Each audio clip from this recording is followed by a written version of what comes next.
YSR party రాష్ట్ర మహిళా విభాగం జనరల్ సెక్రటరీగా బైరెడ్డి అరుణ నియామకం సందర్భంగా ఆమెకు శుభాకాంక్షలు చేశారు. ఈ సందర్భంగా రాష్ట్ర మహిళా అధ్యక్షులు పోతుల సునీతకు ఆమె కృతజ్ఞతలు తెలియజేశారు.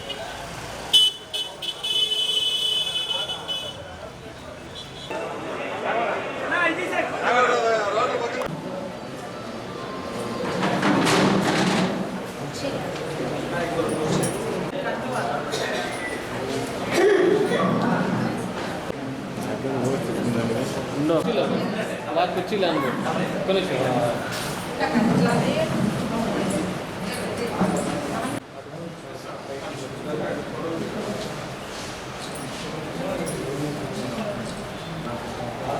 ఈరోజు రాష్ట్ర మహిళా విభాగంలో నాకు జనరల్ సెక్రటరీగా పదవించిన గౌరవ ముఖ్యమంత్రి శ్రీ వైఎస్ జగన్మోహన్ రెడ్డి గారికి మరియు మన జిల్లా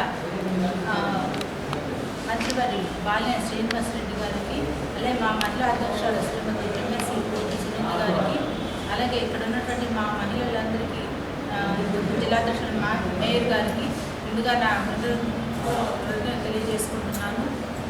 పార్టీలో కష్టపడి పనిచేసే వాళ్ళకి ఎప్పుడు అవకాశం ఉంటుందని, మన వైఎస్ఆర్సీపీలో ఎప్పుడు అవకాశం ఉంటుంది. నాకు ఇచ్చిన అవకాశాన్ని మహిళలందరినీ కలుపుకొని నేను పార్టీ రేపు 2024లో వాసన్న గెలుపు కోసం కృషి చేస్తానని, అలాగే మన నేత జగన్మోహన్ రెడ్డి గారిని సీఎం చేయడానికి నా వంతు కృషి చేస్తానని తెలియజేస్తాను.